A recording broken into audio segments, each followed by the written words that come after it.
Welcome to the Virtual Memories Show. I'm your host, Gil Roth, and we're here to preserve and promote culture, one weekly conversation at a time. You can subscribe to the Virtual Memories Show through iTunes, Spotify, YouTube, Google Play, and a whole bunch of other venues. Just visit our sites, chimeraobscura.com/VM or vmspod.com to find more information, along with our RSS feed. And follow the show on Twitter and Instagram at VMSPod. Well, it has been quite a week for me. Some health issues have come up that I can't talk about yet, but they've prompted me to kind of review and reassess what I'm doing in the world. I promise I will disclose, whatever, more as the situation gets clearer. But for now, I can only tell you that this podcast has definitely transformed who I am in ways I didn't realize until a few days ago. I mean, I've alluded to that stuff over the years, but I've realized that this show has gifted me with empathy and perspectives on time and art and legacy. And I didn't even understand how deeply I've ingested them, if that's the appropriate term. So for that, I'm thankful and blessed, and I'll tell you more as situation permits. With that out of the way, let us get to this week's show. It is Tuesday, so it's time for another podcast. My guest this time around is the cartoonist Andi Watson, who has a wonderful new graphic novel out called The Book Tour from Top Shelf. Andi's career pretty much, well, he's a contemporary of mine. He's a little older than me, and his career pretty much spans my adult life. But until past guest Woodrow Phoenix suggested I record with Andi, I'd never really checked out his work. And I'm glad I've corrected that now, because The Book Tour is wonderful. Came out November 2020, been nominated for an Eisner Award. It's, The Book Tour is a lovely and maddeningly entertaining story of a British literary author named G.H. Fretwell, who goes on a book tour for his latest novel, but finds nearly everything going wrong, from his accommodations and itinerary to unattended signings, scheduled one day after another signing where every bookseller knows the second day is never going to draw people, and ultimately to his coming under suspicion as a serial killer in the city that he's visiting. Now, being a British literary author, he is loath to make waves, and his non-confrontational nature is what drives the plot along as he keeps falling further and further into a comedy that turns horribly serious.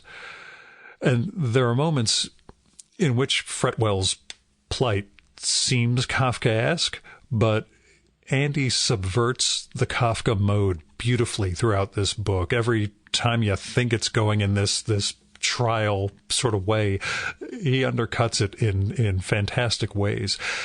So in that respect, the world of The Book Tour isn't malefic or capricious in that Kafka mode, but that we make it so with British reticence, and the desire not to be a bother. It's a blast. I loved reading The Book Tour, and I adored the sort of scratchy, simplified visual style that Andi employs. The black and white artwork, he conveys the city and the confines of Fretwell's tour, the streets he walks down, the stores he visits, the hotels that keep getting worse and worse as the tour goes along. You know where you are in the book. He never loses us in a sort of undefined space or motion or action. Everything, makes perfect sense. And the visual choices that convey the the storytelling expertise of someone who's been making comics for decades, for a variety of readers. He's had an amazingly broad career, Andy, in terms of the projects he's worked on, both as an artist and writing for others and drawing from others' scripts. In recent years, Andy's been making comics for YA and middle reader audiences, but this return, we'll say to grown-up fiction, because adult sounds too adult. It shows that, whatever the form or genre or style, storytelling is his great skill. And that carries through this book. And now that I've looked at a couple of his other pieces, because, as I said, I'm a moron and should have been reading his stuff for years, it really comes clear that he is a gifted comic storyteller. So the book tour is an absolute joy. Well, if you're a literary reader like me, who loves to see literary writers in dire straits. Anyway, it's a joy. I hope you give it a read. The book tour from Top Shelf, even if it does make you cringe a little or want to shout at Fretwell to get over himself and actually stand up and make a change. Anyway, go read the book tour. Here's Andy's bio. Andi Watson is a British cartoonist, writer, and illustrator who has been nominated for 2 Eisners, a Harvey, and a British Comics Award. He has written and drawn graphic novels in a wide variety of genres and for different age groups for publishers as diverse as Marvel, Dark Horse, Image, Walker Books, First, Second, and Random House. His books have been translated into French, Spanish, Italian, and German. He lives in Worcester, in the UK, with his wife and daughter. And now, the Virtual Memories conversation with Andi Watson.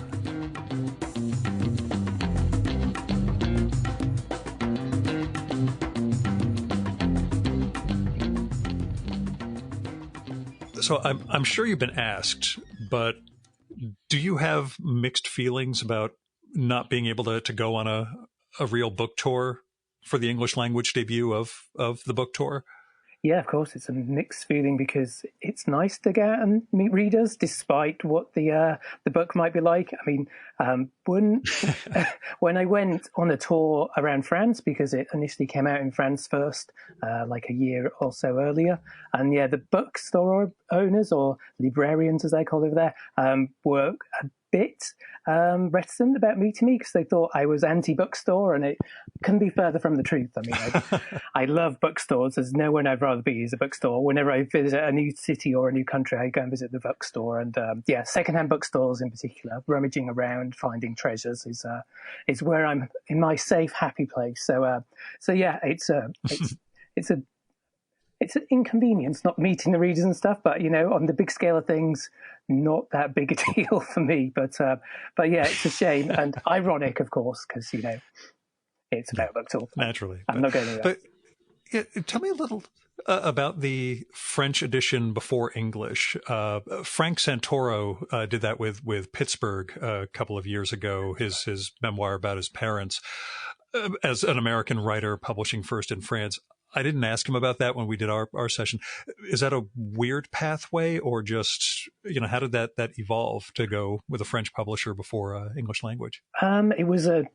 I've had a long kind of relationship with the French publisher. Frank and I share the same publisher, C'est La, in France, run by a guy called Serge Uenchik, who's, really cool, very smart guy, really plugged into American comics as well. He's bilingual, fluent, so he knows American comics at least as well as he knows French comics. And he was my first French publisher. And so, yeah, I've known him for like 15 years. We've had a publishing relationship. So it didn't feel that weird, but the story behind the book tour was the book that was published. My previous book before that was published in France only, called Points to Shoot, and it never got an English edition.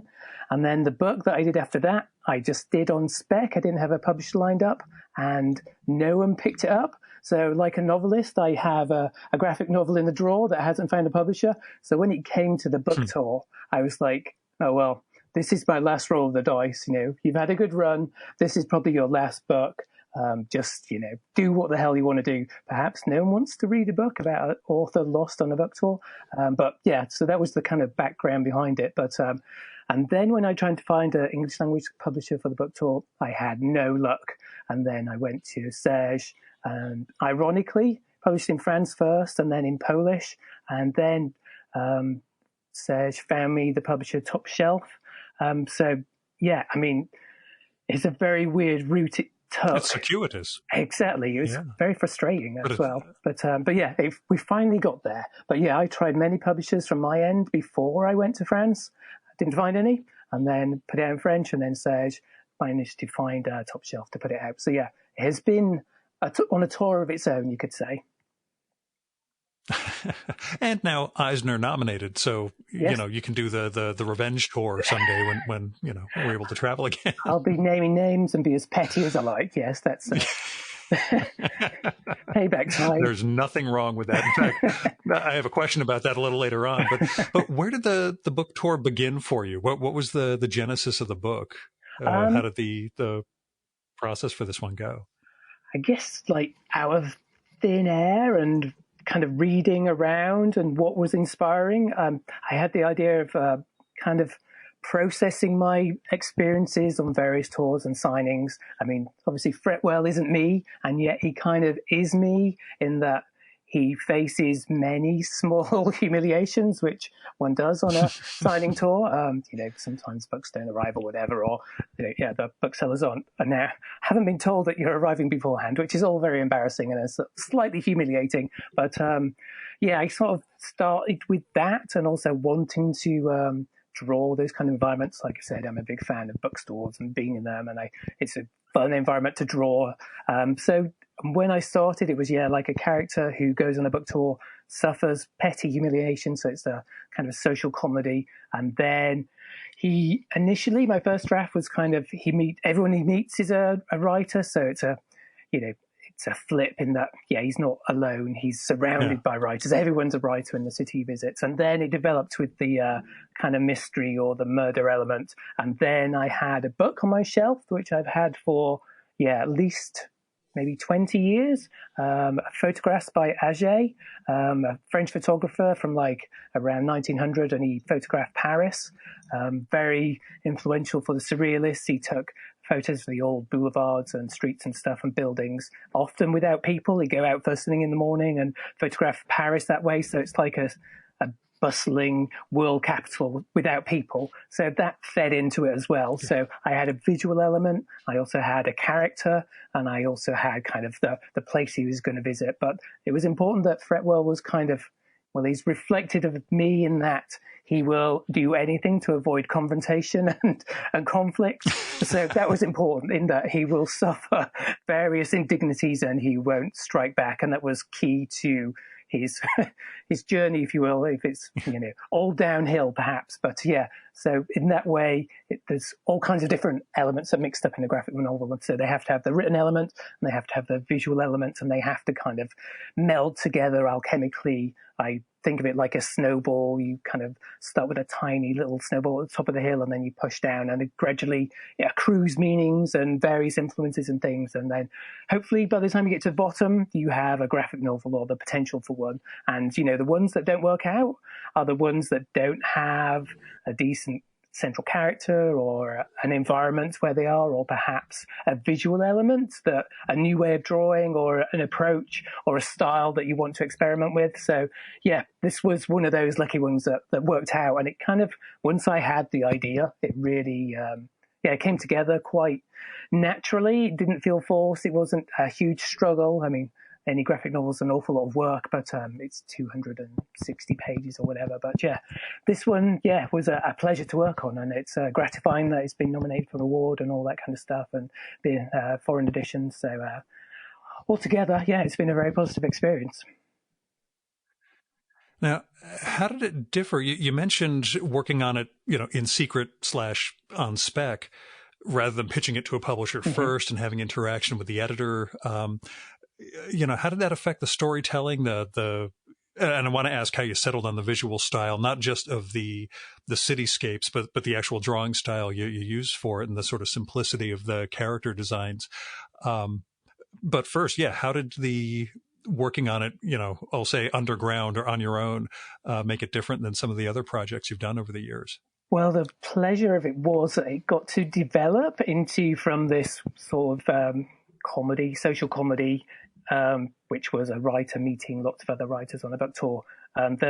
The kind of the killer element and the suspicion, the Hitchcockian element to it, the third man or whatever, all those influences that went into it, developed as I worked on it. So it was like the second draft, really. I mean, if I'd pitched it to a publisher and they'd have acquired it, then it would have to have been really what they'd acquired. They'd wanted a story about a writer surrounded by other writers and kind of some social embarrassments and stuff. It's always a weird, I mean, with prose authors, I think they go through different drafts before they send it to their agents, and then it goes to a publisher and stuff. With a graphic novel, you often don't have the finished product before you pitch it. So there is a tension there in that, can you develop this story, or do you feel beholden to the editor who has purchased one version of the story? So it's a little bit inside baseball, but yeah, it really gave me the opportunity to develop it in different directions, introduce the kind of thriller, if you will, or, it's a kind of existential thriller, maybe however you want to describe it. But yeah, to push those elements more as a mystery, and I really enjoyed that actually, as just, and it kind of crunched it, rubbed nicely against just the small, social indignities. There was a nice contrast between the two worlds, rubbing or contrasting or grating against each other. So I think that's what made it a more successful book. Really, is the contrast there.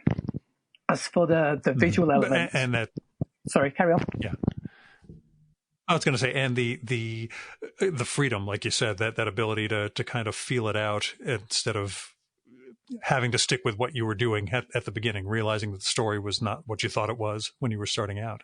Yeah, I think that's a vital part of the process, really. I mean, you should hopefully feel free enough that you can pursue different directions. And me, the way I am, I feel, I'd be someone who would feel that I had to stick to what I had sold or whatever, or some sense of duty. Whereas if you are just beholden to yourself, really, you can push in different directions. And that's the pleasure. Well, you'd be afraid of confrontation with the editor. So, avoiding confrontation.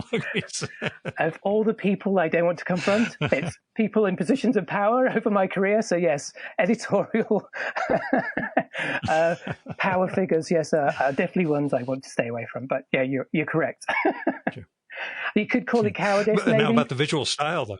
Yeah. That's my standard operating procedure for this stuff. But I prefer diplomacy. I'm very diplomatic, not cowardly. But exactly, but, yeah. We're all accommodating. We're mature individuals. But the visual style was a new one for me. When I'd worked on an earlier draft, I tried out some different pages, and they were much more kind of clear line, quite. Clean, if you will, and it wasn't the correct tone for this story. It needed an energy in the line, so quite a rough line, and so that's kind of the direction I went in. I used watercolor paper, which has a tooth to it, a real texture, and then I'd use kind of disposable unipin pens with quite a fine point, and then together those two tools together creates kind of a nervous energy, and I tried to loosen up a little bit as well. So yeah, those were some of the elements that went in to the book visually. Like I say, there was the Auger photographs, which I referred to a lot, but also kind of, mid-century illustration and things which I'm a big fan of. And this book particular was, all my books have been so far analog, if you will, pen on paper or brush and ink on paper and stuff. So yeah, and this definitely needed that. It needed that tactile quality, going back to a nervous energy, kind of itchy paranoia to it. So a solid, clean line wouldn't have been appropriate. So yeah, I really pushed that in this book, and it seems to work together. But also the simplicity of the facial expressions. It's kind of referring. You mentioned Scott. We were talking about Scott McCloud earlier. How kind of the Tintin thing, where the more iconic and simpler faces, the more the reader kind of imprints themselves on that character. The more detailed, the more realistic. I think it slightly pushes the reader away, whereas you can draw someone in with someone who's kind of like 2 dots for an eyes and a little scratchy line for a nose. And I was kind of looking at the Kuleshov effect, which is kind of the the Russian montage method is also used by Hitchcock in that the context of a kind of facial expression is really set by what comes before and what comes after. Hitchcock's example was if you show a picture of him with a smiley face and then the next cut is to a baby, he looks like a nice, kind person. Whereas if you then have him with a nice smiley face and then you cut to a woman in a bikini, then he's a leering old perv. So, it was kind of the subtlety. Whereas I love manga, but the facial expressions are very heightened and exaggerated. Whereas for this, I wanted to go in the opposite direction and make very tiny changes and not, even though Fretwell ends up in kind of quite serious, horrible situations, he doesn't over-emote at any point. He's very repressed, if you will. But also the reader could, read emotions in there that maybe I haven't necessarily specified. So it was an interesting experiment in kind of very many ways, really. Yeah, when you mention Hitchcock and the Russians, how much does cinema influence your well, I don't just say drawing style, but storytelling style, since we know it's that melding of the visual and what the eye sees? Well, I guess it's quite impossible to get away from anyone who's grown up with cinema and TV and stuff. It's just ingrained before you're reading, almost, probably. So it's there, and I obviously referred to the third man, all the kind of expressionistic angles and stuff like that, and also the quite cynical tone. So that was definitely a reference, but my inspirations really were from novels. A big inspiration wasn't Kafka, although it's kind of called Kafkaesque, and obviously I'm aware of what Kafka is about. But the real influence was Evelyn Waugh. So again, kind of a innocent English person going out into the world and facing all kinds of strife and trouble. So Decline and Fall and Scoop and Scott King's Modern Europe, they were a big influence on this story, more than kind of Eastern European paranoia. I mean, literally, the title of Fretwell's book is Without K, which, it should be enough of a hint to literati like us that it's the absence of Kafka as opposed to the heavy Kafkaesque. But exactly, it's hard to tell where a neat touch. Kafka comes in and where he doesn't. But yeah, I mean, obviously, the influence is there. I'm aware of them, but the truth, the horrible secret is that I hadn't read Kafka before I'd finished the book. I only read him afterwards. But Kafka's influence is so all-pervasive that I knew everything. I knew the basics of what Kafka is about. Even though when you read The Trial or something, there's more elements that are that become, you're aware of than in pop culture. Harrowing. Yes, there is that. Yeah. Did you ever read, though, Merowitz and Crumb's Understanding Kafka? So you get to see the Crumb adaptations of Kafka? You should get that. That's it came out. We're around the same age. I'm a little bit younger than you, just a year or so. It came out, I gotta say, mid-90s when I was finally appreciating Crumb. But it's been reprinted, and it's got a couple of Crumb adaptations of Kafka in it, in addition to spot illustrations. So it's awesome. Not that you want to, refocus on Kafka after the book tour, but still, No, that sounds amazing. I'm sure Crumb would bring something kind of nauseous to it as well, definitely. Yeah, well, yeah, there's always, especially with the Middle European women and such. But anyway, we'll get off of that topic completely. We know what we're talking about. But how's this sort of storytelling differ from the YA work and the younger reader work you've done for, I want to say, 15 plus years? Moving from the younger reader genre into we'll say adult, even though there's nothing graphic or kids don't look at this book. There's nothing that would corrupt the youth, I guess, except the way literature always corrupts youth in a good way. So. I guess I have these two sides to me, I guess, or I'd like to bounce around, which is maybe not such a good thing for to be known. I don't know, career-wise possibly, but yeah, really, I started on doing. Well, I did sort of YA tinge stuff right at the start of my career in the early 90s. I did a book called Skill and Key, which had kind of teenage protagonists. But I really kind of dug further into like the middle grade when my daughter was quite young and I was reading her children's fiction and revisiting some of the books that I read as a kid and stuff. So yeah, I did a book called Glister, and then I did some work called Gum Girl for Walker Books in the UK, and then I've done a book for Random House Graphic called Carrie and the Night in the Forest. And Carrie is not Kafka-esque, but there is a character alone in the woods, lost in kind of a maze. So, you know, you could draw parallels if you wanted, but yeah, they're very obviously content-wise.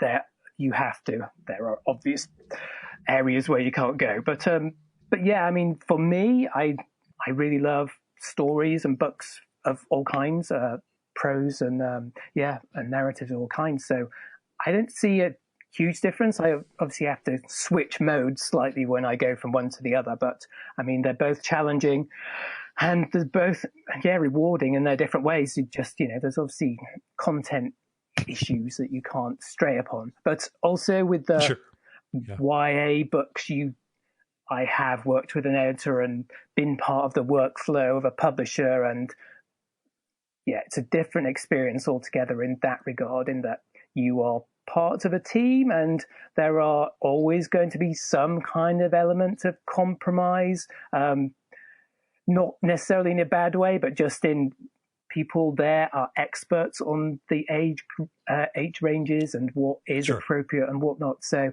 referring to their expertise is actually a help. But yeah, it's a different matter from kind of, spinning off the book tour from one kind of direction to another and doing my own thing in a way. So yeah, there are definite professional, if you will, differences that are quite marked when you get into the working within the workflow of a mainstream publisher, and choices about cover designs and all that kind of stuff. You are part of the team rather than a lone wolf going on your own and doing whatever you want. Yeah. And it's understandable. I mean, I don't want to say it's marketing driven, but you know, that's part of what publishers are there for. And they understand, you know, what works and doesn't work with certain, demographics of readers like that. So absolutely. And I just wondered, like I said, go on. Yeah. There are kind of weird, just the difference between middle grade and other age ranges. They're very specific in what is expected for them, and I don't have that knowledge myself over what works within works within each age bracket. So it is helpful to have that to rely on, but really it's a really kind of specialized world, and it's helpful to have the framework around you to, you know, keep you on the rails or whatever, or make sure you don't fly off the handle doing things that won't work for that age group. Was your daughter a beta reader or whatever? Did you test out ideas and stories on her when she was in the appropriate age brackets? I did on the Glister book, which is way back in maybe kind of 2005, if my memory is not good, but it's around then. So she was around the same age, you know, around 7 or 5. She'd check those books out, and she always liked to see her name in the dedications and stuff, which is what what kids enjoy. But yeah, now she's 19, so she's not reading my my middle grade books for content. But it is that. Yeah, I kind of refound my real enthusiasm for children's books and children's literature at that time, and it's stayed with me, even though my daughter is now at the grand old age of 19 and is at college and isn't interested in my in my attempts to now she knows more than you ever will, of course. Well, she's known that since she was about 10 or younger, I would say. But now she's at college and she's studying medicine, and she's obviously way smarter than I am. That was clear very early on, as is her mom. So I just try and bumble along as best I can with these two geniuses in the family. I'm sure genius equals I'm not going into a career in cartooning. That's probably the step up from any child of a cartoonist, to just say, I'm not going into the family business. My gosh, you're a genius. That is step number 1. That is a cartooning 101. I always told her that, don't only do the arts if there's not absolutely anything else that you want to do. The arts is your... if you want to go into it or not. And yeah, I think she took that advice to heart. Not that I want to put her off; it's entirely up to her. But yeah, that's definitely a thing. Giving her some framework for it, though. Yeah. But tell me about your literary background, your comics background, and sort of where they converge and diverge, which I know is an insanely broad question, but, I figure you've been ruminating on this for a while, I guess. So. I guess I started reading comics in the daily newspaper. There was Peanuts back in the day, and I'd snip it out and I'd keep them in a little tin. And that's where it started. And then for the longest time, I had two comics that I read religiously, which were the Beano, which is a child's humor comic in the UK, and also Star Wars Weekly, which was another one that I got every week because I was a big Star Wars fan at age 7 or whatever. And then obviously, as often happens, I fell out of reading comics because there wasn't quite the gradation in age range that there is now. And then I didn't really get back into it until I went to art school, and I discovered kind of Akira, which was put out by Epic from Marvel back then. So it's my introduction to manga. And also kind of the book that really set me on this journey was Love and Rockets, Jaime Hernandez. I found a collection of theirs in the comic shop when I was about 18, and it was the perfect book for the perfect age at the right time. That was me. Exactly. Here we are. I was a freshman in college, and another guy on my dorm floor said, "Dude, you got to read Love and Rockets." He was a drummer from Texas, but yeah, he turned me on to L&R, and that just superheroes, whatever. I'm off of that. I'm reading these. Although the story I've told over the years, a few years ago at SPX, I was at dinner with Beto and Jaime. Wow. And Tom Spurgeon and Katie Skelly. Yeah, Tom would invite me to things like this. We would always go to dinner during SPX. He's like, is it okay if the bros and Skelly come with us? I'm like, no, that would be terrible. So, we're all sitting in this cheap Mexican restaurant, and Beto Hernandez turns to me and says, "Captain America, Civil War, what did you make of it?" And I paused for a second and I said, "Beto, you and your brother are literally the reason I stopped reading superhero comics and seeing those movies. I don't care about those." And I realized they still love that stuff, but I was like, yeah, no, you are literally the people who got me off of that genre.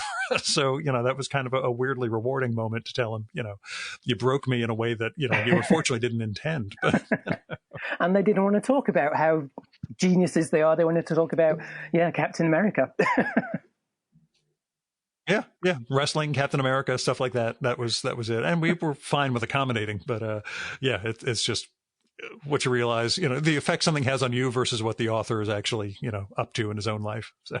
Yes. It's obviously but yeah, so Jaime really bent your brain when you were 18? Yeah. I mean, I was into punk rock and skateboarding, and, it just hit me at the perfect time. I'm sure if I'd read, I don't know, Batman or Spider-Man at the right age, that would have got me into following, those superheroes, but I never really got into that in the same way.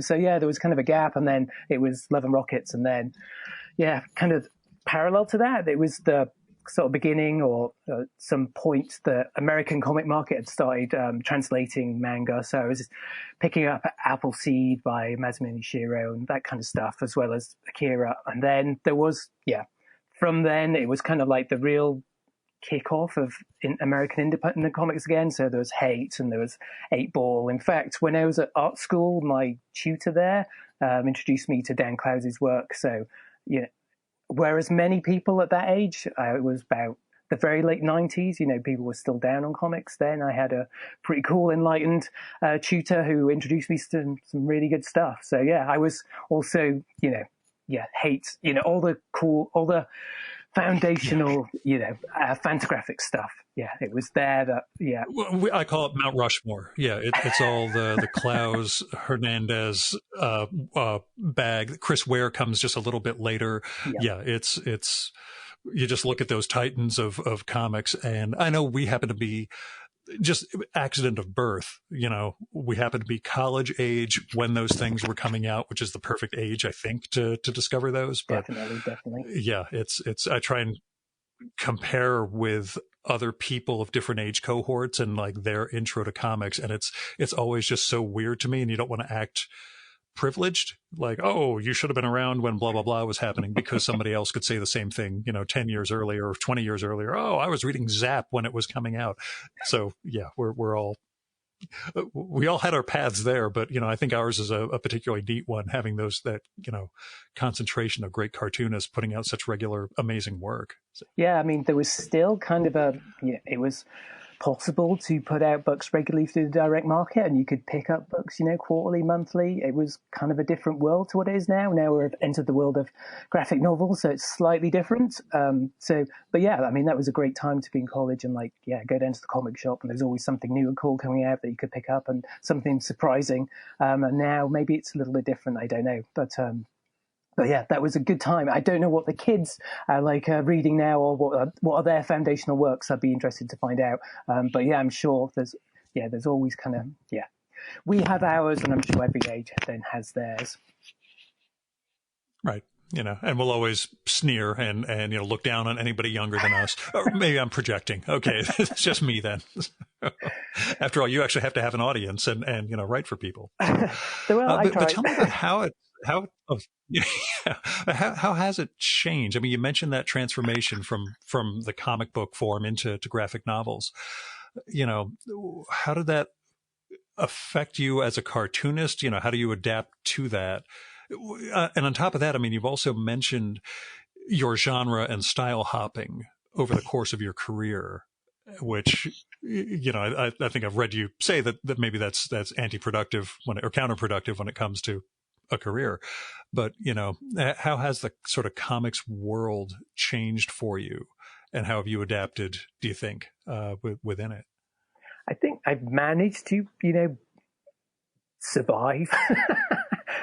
Not exactly thrive. I don't want to put a bad spin on it. I always feel like publishing is you're hopping from the back of one crocodile to another across a river, and at some point you might lose a leg or something. But yeah, it's I've managed to transition from the regular putting out a floppy comic book in a comic book shop to move towards graphic novels. I mean, I always was the sort of person who was interested in stories that had a beginning and an end, rather than the endless, Captain America's a different kind of narrative to, a graphic novel with a beginning and end. But, the forever story with the illusion of change or whatever. So I guess my interests coincided with the changes in the market. So in that way, it was quite easy. But yeah, there was a rough patch. I don't know, I guess, when I finished a book called Little Star, which was serialized, and then I kind of was wondering, how do you navigate this new world now?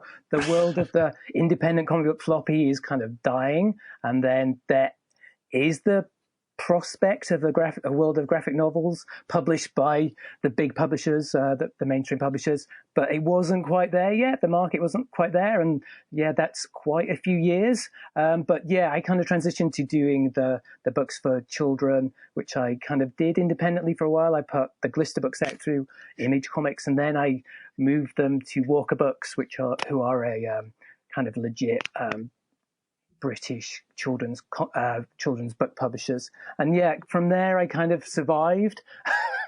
And it's always tough being a cartoonist is always slightly precarious, but yeah, I've managed to hang in there so far. I mean, I thought it was maybe over just before the book tour, but yeah, it seems to be back on track again. So fingers crossed there won't be any more massive upheavals in the market, but the world of book publishing, putting out graphic novels seem to be established. I mean, it was always a prospect before, and then, with Watchmen and Mouse and things, it was like, yeah, this is the age when it's finally going to happen.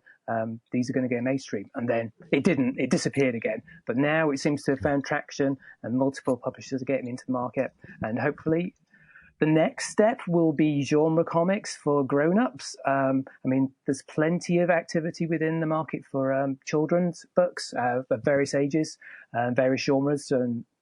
But yeah, the gap there is really, where are the crime comics maybe for grown-ups, or where are the romance ones? I think there's a real opportunity there. It's not arrived yet, but, it takes one book to take off, and then publishers smell the money, and then they pile in. So we'll see what happens. you have crossed the 50-year-old barrier, and you're still making comics. So as if I cross 50 and I just make podcasts, but but at least, when it comes to having a career with longevity, there are a lot of cartoonists I get pitched who are, 20 something or early 30s. And I don't imagine them, sticking with this, making this their mark in the world, I guess. So I admire the fact that, somebody around my age has actually managed to stick with this and build a career out of it. So, congratulations. But thanks. Tell me about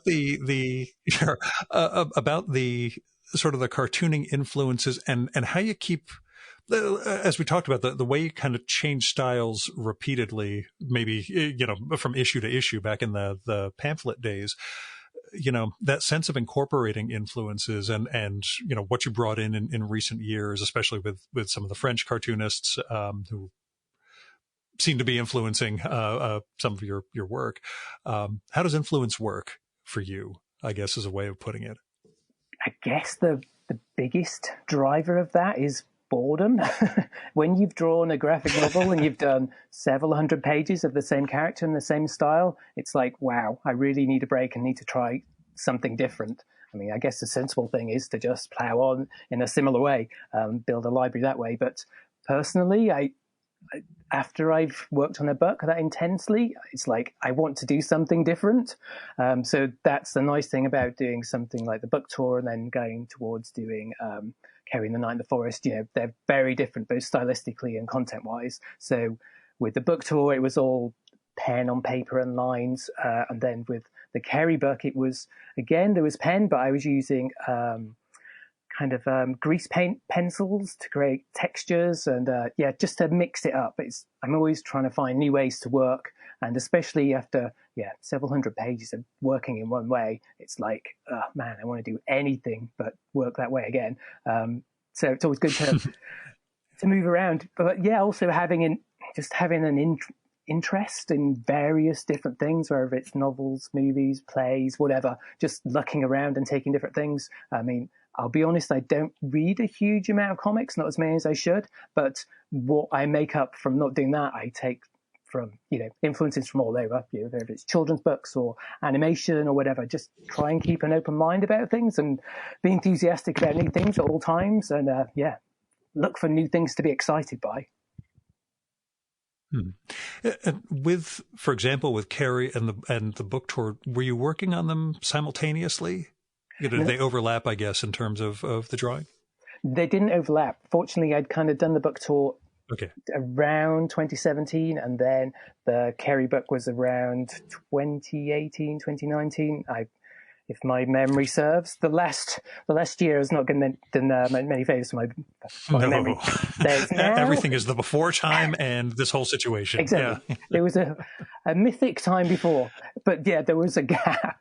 There was a gap between, which gave me, acted as a palate cleanser. But I also work on short stories for my Patreon. So that's another place where I get to experiment and try different styles. And I turn those into mini comics. And so again, it was I really wanted to try to get a handle on how to do short stories, which is something that I'd kind of not felt I'd got good enough at before then. So as well as doing the graphic novels, long extended stories, I enjoyed doing 12-page stories or one-page stories. How do you fit something into such a tiny amount of space, which is a great discipline. Is that the challenge that you had? The sense of compression? Was that your biggest challenge with going short?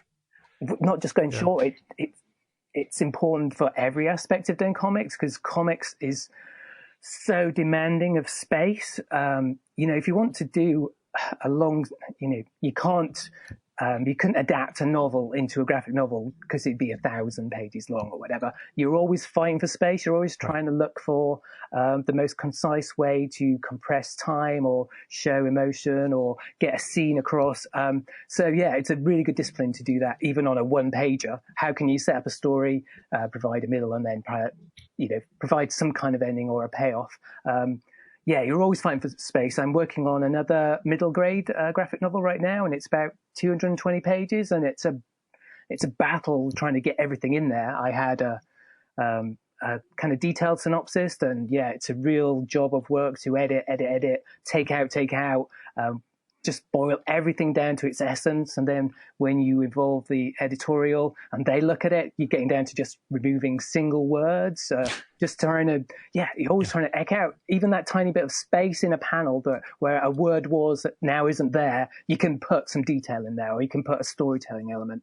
So you're always the biggest hurdle for you, the biggest enemy with comics is always space. I mean, if you want to draw especially action, I mean, fight scenes and things, they take up loads of space. Just showing someone kicking a ball, the ball sailing through the air, going into the net, the goalie missing it, the reaction, that's a page, whereas it would be a sentence in a novel or something. So, I think, training, really, all these kind of different ways to practice and improve. That's what I've tried to do over all the years, is always try and get better, because it's so difficult. It's such a hard medium to try and master the writing, the drawing, the pacing, everything together. Trying to getting them working in harmony is just so difficult. Sure. And the adapting a book into a comic thing always puts me in mind of that great moment, which again, I don't know if you experienced in the US when it came out, Bill Sienkiewicz adapting Moby Dick into like 40 pages. Those classic it was one of those. This doesn't work exactly, but it's Bill Sienkiewicz doing Moby Dick, so we're going to let this fly and just, he's capturing what he needs to capture. He's Sienkiewicz. We'll let it go. So I seem to remember but where do you doing Great Expectations or something like that. Just the idea of trying to compress Dickens into 40 pages is just crazy. But it's worth a shot if you get to see Rick Geary doing it. Yeah. Now, the only thing that I think worked was Kyle Baker doing, I think, Through the Looking Glass. Yeah, right. May have been Alice in Wonderland, but, that was a perfect decision of the person to use and the item to adapt, because he was able to get it across. But so much of it was prose text underneath the panel as opposed to, integrated in word balloons and such. But again, we're dating ourselves because that came out 30 plus years ago. Uh-oh. Yeah, it's always terrible when we do that. But you were talking, though, about the developing skills over time. What do you feel you've gotten better at as a cartoonist? And later I'll ask what you feel you've gotten better at as a human being. But, we'll start with cartoonist for now. Yeah, that's a different story. I guess being concise and making the right decisions of what to put in and what to keep out. It's just something you develop over time, because you get a sense of the medium and how it works and how you can turn my little scribble of a thumbnail with some dialogue, and will that work as a finished page? It's lived experience of doing it year after year, which really helps. But also the pacing, just how one panel interacts with another. One single drawing doesn't really work in comics. I mean, that sounds obvious, but it's not about how well you draw a car. It's how well you put one panel against another. You put the dialogue together and you build, like back to the snow ball analogy. You kind of growing a story. You're putting all these elements together, and they're so disparate. You're trying to draw buildings realistically or convincingly. You're trying to draw body language, how people express themselves. You're trying to boil down human facial expressions into the merest, simplest lines, and moving eyebrows just a fraction of a millimeter. I mean, it is ridiculous. It sounds crazy, but that's what you're doing. I work kind of actual size. So when I draw an eye, it has to be in exactly the right place. And the mouth has to just turn down just a tiny fraction of a millimeter anymore, and it looks it's a totally different expression, and it's not the one I'm going for. So all these, the more you learn, the less you know. That old cliche is particularly true in comics, I think. Yeah, how important, and again, given our age, when you mentioned McCloud earlier, when Understanding Comics came out, did you read it around the time it was out initially, and did it have an impact on how you saw comics in terms of what you were trying to make? It certainly was. What influence did Scott McCloud's Understanding Comics have is a much easier way of putting that question. Sorry.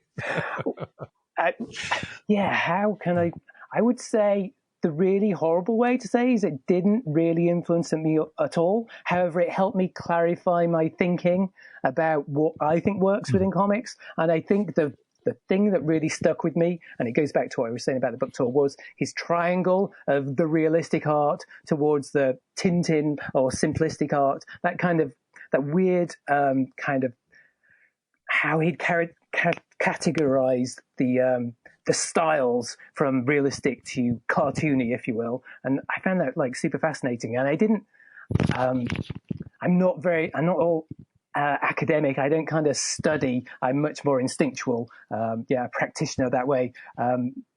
So yeah, it was something that just kind of sparked up on my brain, and yet it took kind of years for it to cascade down through the brain, down my arm into the hand. And it kind of came out in the book tour, like where his thinking that he'd put into words managed to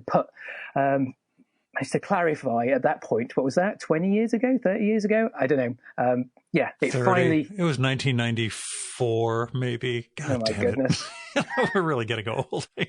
And that was very early when I was in comics. I'd only started maybe 2 years before. So I was still kind of grappling with the very basics, never mind trying to understand the foundations underneath. But yeah, it did have an influence, but only slowly. Perhaps I'm like a dinosaur, a brontosaurus. Something hits me on the head in the brain, and it takes a very long time to travel down to the tail, or the other way around.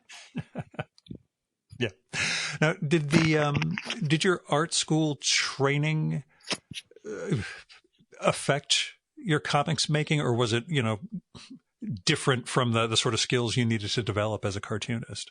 No, I think I still use the things I learned then, the basics of composition and contrast and scale. And the course I went on, the degree I was on, was very drawing based and drawing focused. So that was obviously perfect for this medium, and everything they kind of drummed in, and it was natural to me anyway. But you keep sketchbooks, and everything starts with a drawing, whether you're doing sculpture or blah, blah, blah, whatever medium you're working in, it starts with a drawing. Maybe that's different now, I don't know. But yeah, everything for me still starts with pencil on pieces of scrap paper. Everything's pencil on paper, really. I've slightly moved towards using the iPad and stuff. But yeah, those basic principles are still in my head. And more than that, I came from a working class background in the north of England, which was not at all artistic, just the opposite, in fact. And then I went to art school, and this whole other world opened up to me. It literally changed my life. So outside of just art, as far as a life experience goes, it completely, it was the best thing for me. And the real tragedy now, for me then, I'm so old, as we keep mentioning, that it was free. There were grants to go to study higher education then to get a degree. Now, you take out a loan and you're burdened with debt. And as a child of from a working class family, with, the idea of getting into debt was hugely frightening. So would I have gone to art school then? Would I have the opportunities that I've had in my life now? I don't know. It's a different world now. So I see that as a real shame. Yeah. It's in the US, it's awful also in terms of the amount of student debt that gets piled up, and there's a whole, I've gone into this in past episodes just about the economic trap we all get caught up in, which is why I do this on weekends, and I'm a lobbyist to the pharmaceutical industry by day. So, you have to pay for these things somehow, I Absolutely. guess. But speaking of being a horrible human being, how have you gotten better as a human being? The horrible human being is the pharmaceutical industry lobbyist thing, by the way. That was the seg. But anyway, go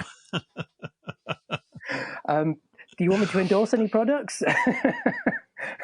Amazingly, the one upside is, like, the guys I represent aren't the bad guys. No one's a good guy, but my guys are just the guys who make the drugs for drug companies. So I never feel like I'm part of the problem. And they're all making COVID vaccines for the world now. So I get to feel like I'm somehow helping save the world a little. So big pharma has come good in the end. But anyway, so. Amazingly, yeah. I mean, there was this moment where in the US where the guys at Pfizer, where the government was throwing money at everybody to develop COVID vaccines.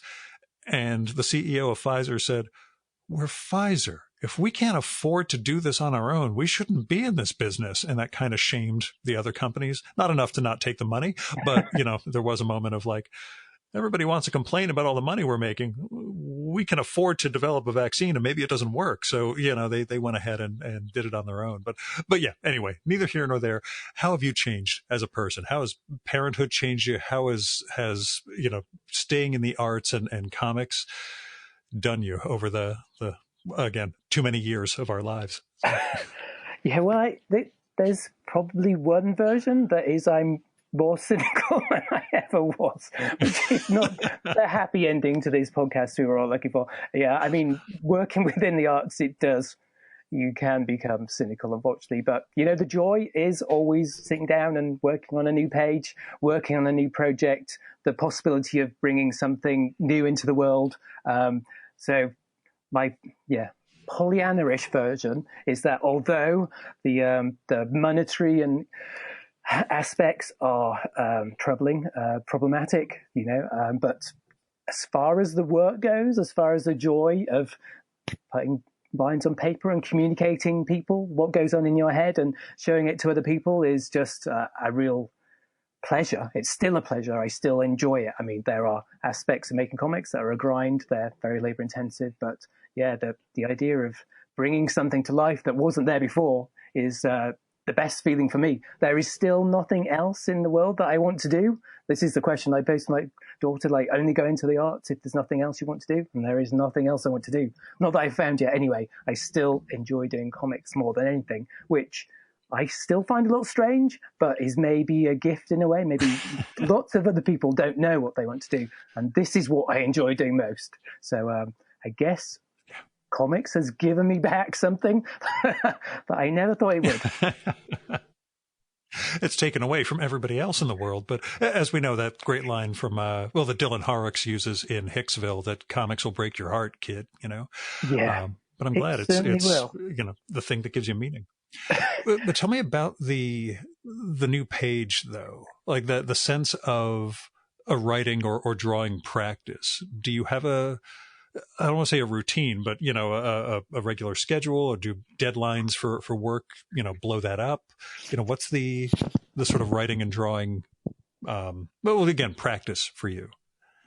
Yeah, it's kind of every day. You have to, I mean, if I take a break for too long, it's so hard to get back into the groove of doing it. And also just drawing simple things like a character, like kneeling down or something, you have to it's almost like you have to restart your brain again. It's really hard to. So I always try and keep going on work. If I have too big a gap, I really start to lose the skills, and it's hard to claw them back. And there's always a point in a project where you are at the top, you're finally honed the machine and the pen is working precisely on the paper and you're hitting the lines and everything's going fantastic. And then obviously the wheels fall off at some point and then you find your way again. But yeah, I think for comics in particular, it's different in that you need to keep your skills sharp. Who knows when you'll get the call and you'll be required to do a story on short notice, or suddenly the pitch is acquired after it's been sitting around for 6 weeks or 6 months or something, and then boom, there's a deadline, and then you've got to get into shape. You've got to get to boot camp, sharpen your pencils and get back into it. But yeah, every day. Right now, the strange thing about comics is you go through the phases. You go through working on a synopsis or an idea, and then you break it down into kind of chapters maybe, and then you have to do the writing, and then after the writing I do the thumbnails or the layouts, kind of the rough sketches of what the page will be like, and then move on to penciling and then inking and then maybe coloring. So there's always different phases, and right now I'm in the weeds in the guts of doing the thumbnails, the layouts, which is actually the most key part of the process, in that any mistake, you kind of make or break a book there. Mistakes there will mean that they won't be fixed later on necessarily. So it's where the story is broken in like screenwriting, Hollywood terms or whatever. It's where the beats are, and it's where you establish the characters and their expressions and how they'll speak and how they'll interact. So they may only look like scratchy little pencil lines, but they're key to having a successful book. So, and it's the current one I'm working on is like 220 pages. So yeah, there's a lot of work that goes into even this stage. So I am, totally focused on this bit. Whereas previously I was totally focused on writing and, my brain was in writing mode. And then I make promises. My writing brain makes promises I have to keep as an artist. So I'll do just do a simple line of 2-page spread with a goblin army streaming over the mountains with, the flying rocks and all this other kind of stuff. And there's a volcano. And then, I'm a genius. And then obviously I write a check that then I have to cash later as an artist, and I curse the writer me. So there are all these different compartments of the brain that you have to use and bring to bear in a project. So I mean, that's one of the good things, but it's also hard to change gear from the writer person to the thumbnailing person to the inker person to the coloring person. You're also always hopping around, and as soon as you get comfortable and you're in your high gear and you're at top notch, highly skilled point, then you have to switch to a different discipline. So this is why I love comics. It's always challenging, always difficult, and there's always something new being thrown at you that you're not quite sure how you're going to handle, how you're going to fix it. How am I going to do this 2-page spread with the Goblin Army and not kill myself? I'll make my arm fall off or whatever. That's kind of the day to day. In some ways, every day is the same. You're at home, you're at the desk, or you're sitting on your chair and you're working, and yet every day is different. There's a new challenge. The characters are not doing an action scene. They're doing a quiet character scene, and maybe someone's sad, and you have to communicate that. And how are you going to communicate that? Is it going to be over the top, or is it going to be quite subtle? All these kind of decisions you have to make every day. So it's always something new, and yet it's always the same. So it's kind of like what we've all experienced over the last 18 months, I suppose. Yeah, as I mentioned before we started recording, that pretty much every cartoonist, when I ask, how's the pandemic going, pretty much is like, not that different. Still at home, drawing every day like I was before. But when it comes to comics making, though, I know you've done collaborations in the past, either writing or drawing with others. Does that sort of thing appeal to you? And is there anyone you would never work with again besides Woodrow Phoenix? I'm just kidding. Woodrow's the guy who first recommended us getting together. But Woodrow's a tyrant. I'd never work with him again after all these years. That lousy son of a... But that collaborative work, is that something that appeals to you at this point, or is it? Well, again, tell me. I have been collaborating again. I did a book called Paris with a friend of mine called Simon Gain. I wrote it and he drew it, and we've been working on a new project it's been long in the running. It's a graphic novel, kind of a romance story set on a Greek island, and I wrote that and he drew it. And the joy of collaborating is not doing the horrible thing that I do to myself in that describe something in a sentence that someone else has to draw really well, but, collaborate. I just type the words, and then Simon comes back to me and does these amazing drawings, and he's brought the characters to life, and the facial expressions are much better than I could have done, and the details of the clothing and the cars and the landscape, and, that's the beauty of collaborating for me. Someone who does it so much better than you. It's going to be a little bit depressing, but someone who does it so much better than you could do, and you're working together on this thing, and there's a real pleasure to that, which I enjoy. However, it's kind of hard to find the right chemistry. You both got to trust each other and kind of got to be on the same page to some extent, and so it's not. I don't think it's that easy to do with. Perhaps why I haven't done it too much in my own career. It's kind of hard to get the chemistry right. I mean, everyone will sort of say, Alan Moore and Dave Gibbons or whatever on Watchmen. Not every collaboration. Well, I have a story about that from a past episode too, but yeah. You want to share it now? I recorded with David Lloyd a bunch of years ago, who collaborated with Moore on V for Vendetta very early in Moore's career. And I asked, it was the longest conversation Lloyd had before it finally got to V for Vendetta. We were maybe 2 hours in when I finally mentioned it. And he's like, I think that's the longest I've ever talked to anyone without them bringing it up. So that was good.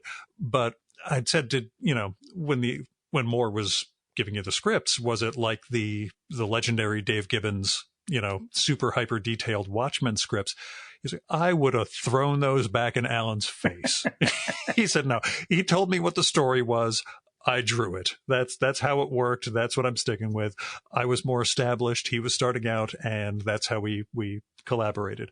So that kind of punctured that. I don't know if the last couple of stories they did when they finished it were any different, but yeah, he said he would not have accepted a script that constraining as what Moore gave Gibbons for the Watchmen. But yeah, there's like the famous first page. Just like you're saying, it's you're trying to find the right collaboration and the right spirit between the two people, not just one person being subservient to the other in that respect. Yeah, I guess, we are friends and we are kind of equals. I guess when there is a power imbalance, if Alan Moore's writing for you at this stage, then, yeah, you really have to follow his script. I don't know. Yeah. Possibly. I'm sure Alan's lovely. I'm sure he's lovely to work with and he would not impose his will on you. But, yeah, I think it is helpful that you are kind of both at the same place. But I guess purely, I mean, the people who I admire most within comics are the cartoonists, the Jaime Hernandez's, Jacques Tardy, people who do everything. They amaze me, and that kind of single vision of a single author is something that is special. It's different to collaborating, which also produces great work. But for me, yeah, it's kind of that's where my emphasis is. The person who does all these things and has their vision or whatever. But yeah, maybe that's too purist. I don't know. But yeah, I think both ways can work. It's the auteur theory, but it works. Yeah. Yeah, I guess so. I mean, those are, well, like I say, it can. There are other times you get great collaborations, like a Dupuy and Barbarian. Of course, love those guys. And theirs is a very strange collaboration in that one doesn't write and one doesn't draw. They write and draw together, and then they'll draw part of one page, and then they'll swap it around, and they'll hand it to each other. Someone will finish off someone's pencils, and so on and so forth. I mean, they're amazing when they work together. So yeah, that's a really good example, actually, that there is not one way to collaborate. There's all kinds of ways within comics. But again, not with Woodrow. I'm just kidding. I only say this because I know he's going to listen to this one and bust my balls about it. I tell you, when he sent me that script, it was all uppercase and it was one full page, just for the first panel of a 9-panel page. Yeah, I lost it. I tell you. Never again. That son of a bitch, I'm never working with him again. Exactly. Tell me about the one other writing thing I wonder about, how different it is for you. The weekly email. You do a Substack email that's largely, well, we'll just say personal in its tone. How different is that for you? Writing in that mode, disclosing yourself in that mode. Even I know things are veiled and not everything is this is 100% of who I am, what happened. But how different is that sort of writing for you?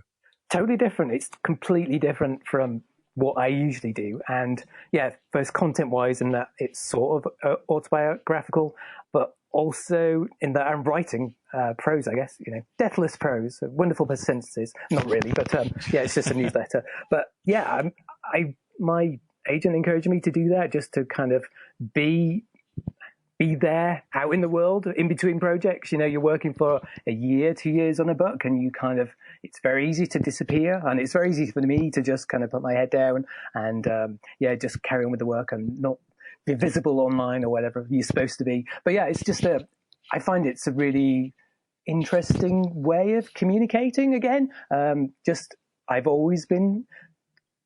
I've never been super confident in my writing. So yeah, just putting words down was very nerve-wracking for me. And also talking about myself.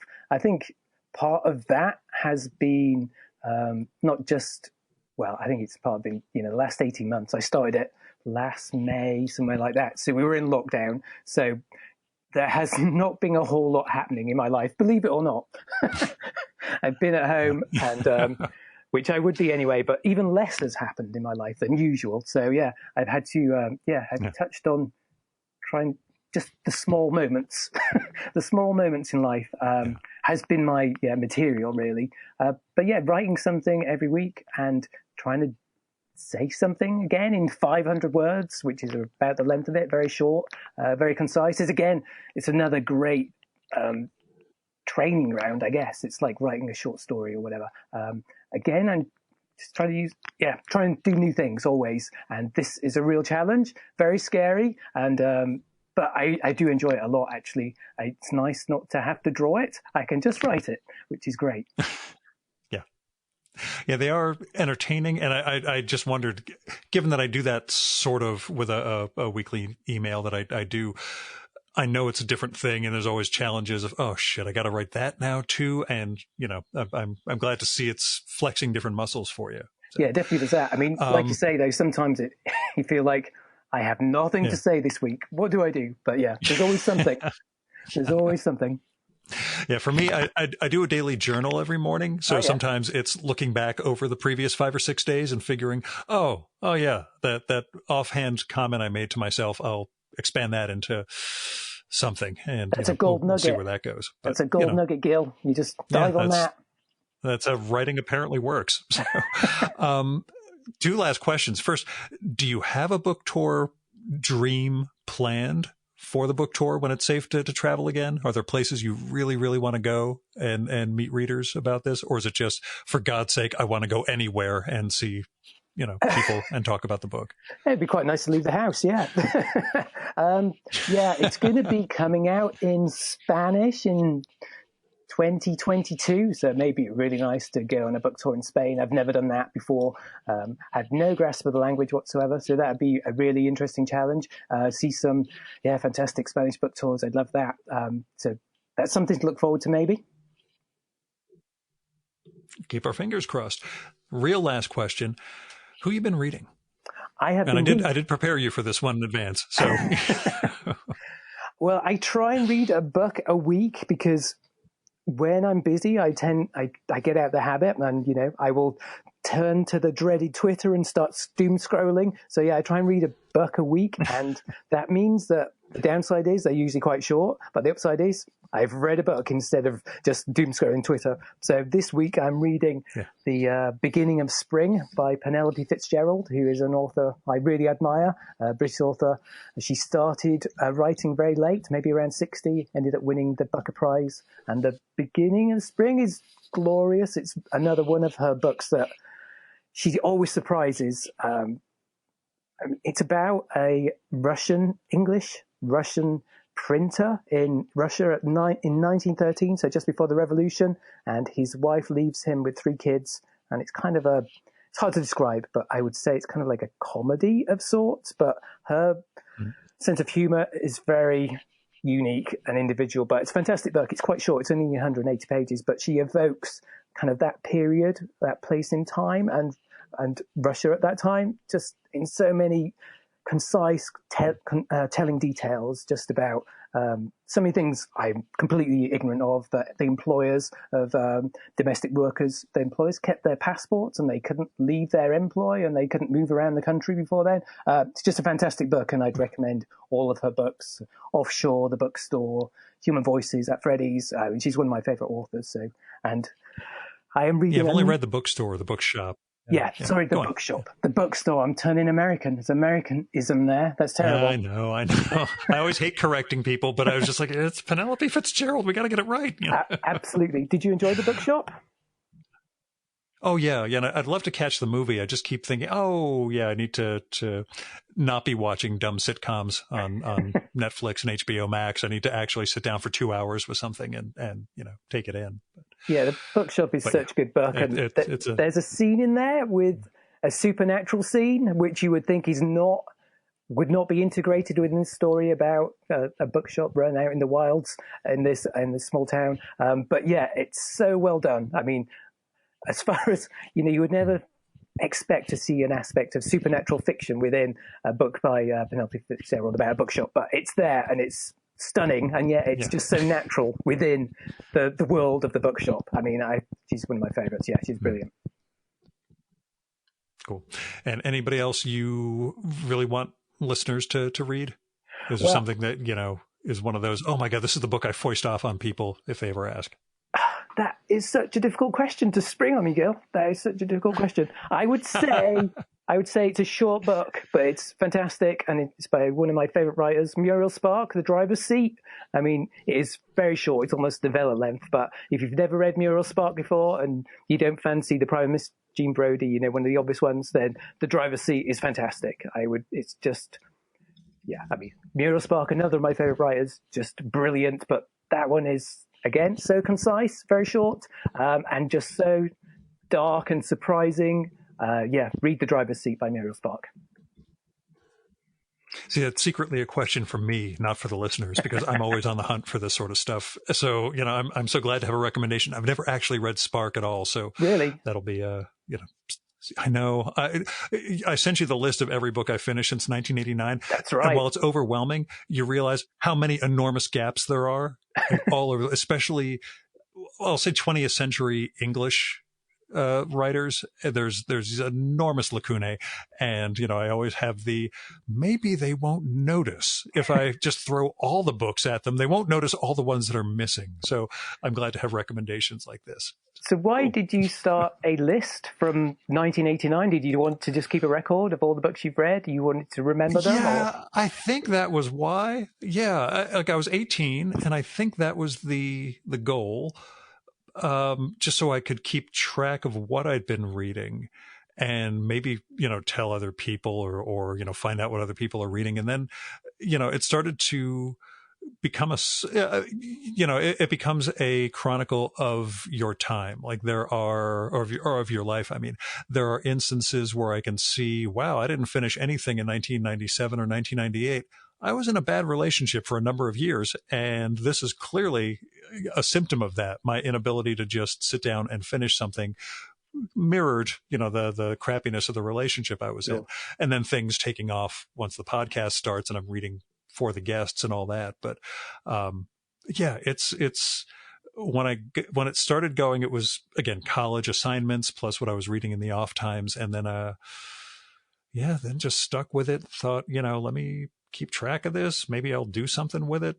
I started doing write-ups, at the end of the year for a couple of years, but, in the last few, it's just been there's too much stuff going on. And I just haven't been writing up, anything about the books afterwards. But yeah, it's, I guess a way of mapping my life. So if you've had years which have been fallow reading wise, what years have been super reading years? What are the ones where you've just burned through lots of books? The last 4 or 5. Once the podcast went weekly and I got into a groove, there are years where it's over 55 books in a year. And some of them will be, 100-page poetry collections, but other ones will be like 800-page biographies of people. So it's really these last maybe 5 or 6 years that things have blown through the roof. One of the things right before I started the podcast the year before was reading A Dance to the Music of Time by Anthony Pohl. 12 novels, each about 250 pages. And when you look at it in a big collection, that's 3,000 pages you're staring at. And I thought, I'm going to read one of these each month. I am not going to start the next one if I finish early. January will be book 1, February book 2, et cetera. And I'll read other things in between. And the rhythm of doing that also sort of unlocked something about reading for me that got me into more regular and more, finishing more stuff that I was starting. There are still a couple of books that I've got on my shelf here that I look at. I'm like, I'll go through those J.G. Ballard short stories at some point, but it's a 1,200-page collection. So whenever I finish it, it's not going to indicate the year that I started it, but those things are special cases. But yeah, there's a way that these things chronicle who we are. And there are other things we keep track of. And I'm sure your work itself does that. Absolutely. Yeah. That you can look at certain comics and know like I asked Bill Griffith the guy who does Zippy the Pinhead, because that's such a surreal and strange daily comic. And I asked him, like, is it autobiographical in a way that you can track who you were based on, looking at a certain strip? He said, totally. It might be the dumbest thing in the world to a reader, but I know exactly who I was in those moments of, this is the thing I did in 1994 when Zippy goes to an amusement park, Absolutely. That's just me prattling on forever about this stuff. Yeah, I've been there myself. I've got a glister page that I know I was at Blackpool. There was a swimming pool and I was working on the Wretched comic when I should have been swimming with my family. But yeah. You wrote about that in the email. Yeah, that was great. They totally imprinted in your brain. Yeah, there are these things that, whether it's the things we collect, we read, whatever. There's also that aspect as comics readers. We know what it's like hunting down certain comics to buy. And, we know what it was like. I finally found that issue that I was looking for in store X. And, this is the big moment for me. That's the Madeline moment. Look back at those books and remember. Yeah. And when everything's digital, it's just different. When you can just order anything you want, it's just not the same as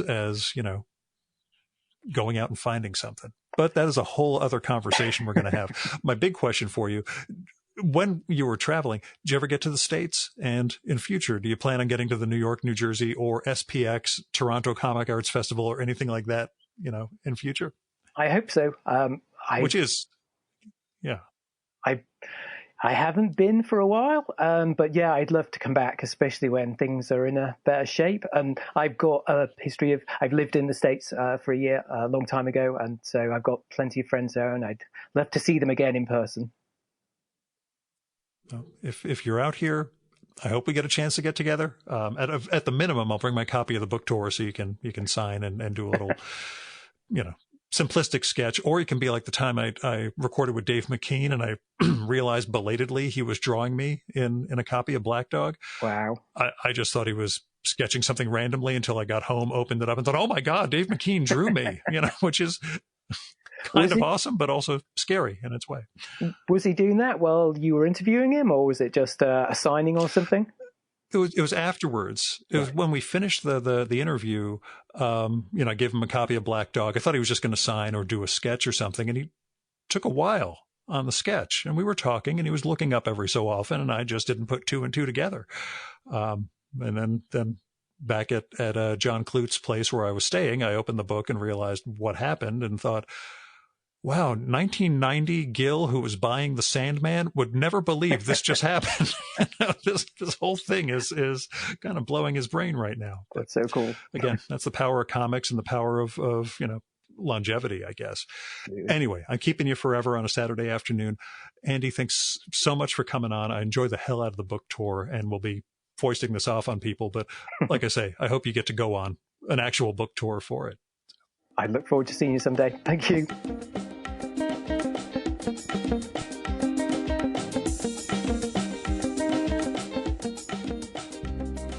And that was Andi Watson. His new book is The Book Tour from Top Shelf. It's a really entertaining book, so I hope you give it a read, and I hope we got across some of what makes it special. Like I said, it's, as we talked about, there's so many great visual choices throughout it. The plot will sweep you along, even if you do get more and more angry at the protagonist in certain ways. Anyway, give it a read. And if there are younger readers in your life, they might dig some of Andi's other books, his YA and middle reader books like Carrie and the Night of the Forest, Glister, and one that I've read a great description of and seen a few sample pages of, Princess Decomposia and Count Spatula. Anyway, you can find Andi's work at his website, which is andiwatson.info.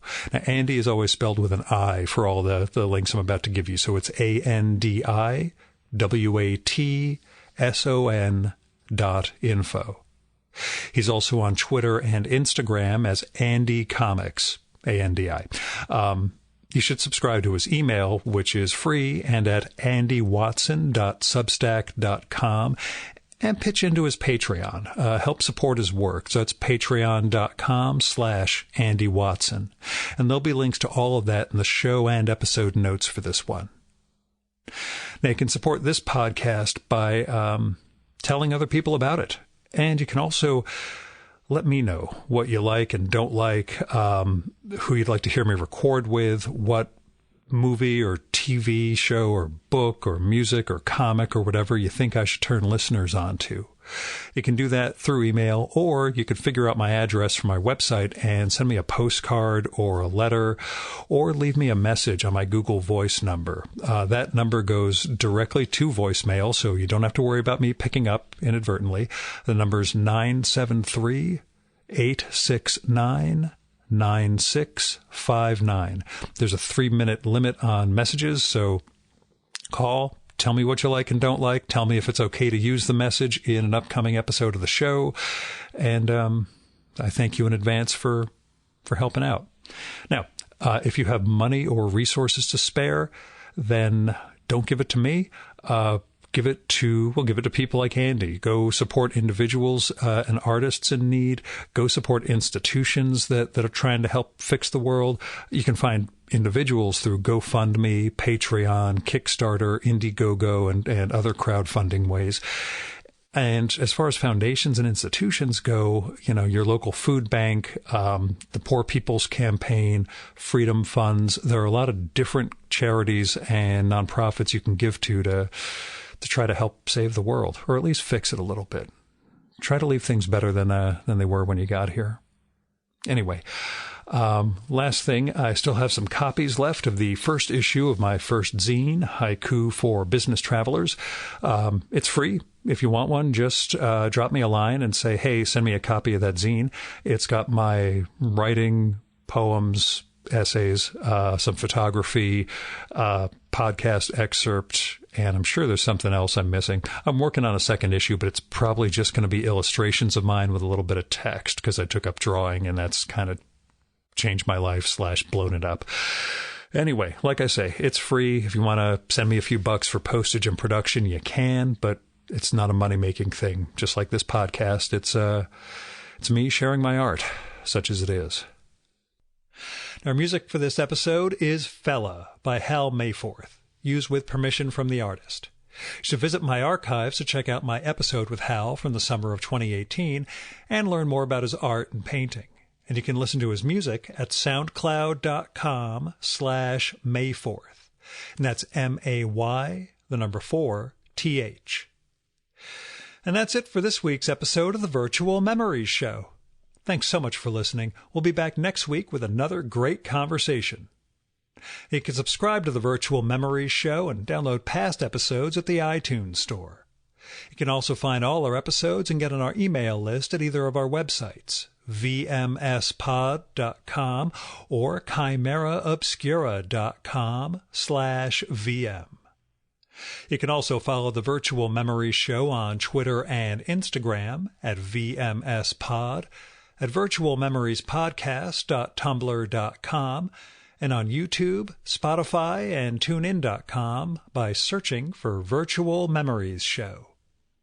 And if you like this podcast, please tell your pals, talk it up on social media, and go to iTunes, look up the Virtual Memories Show, and leave a rating and maybe a review for us. It all goes to helping us build a bigger audience. You've been listening to the Virtual Memories Show. I'm your host, Gil Roth. Keep reading, keep making art, and keep the conversation going.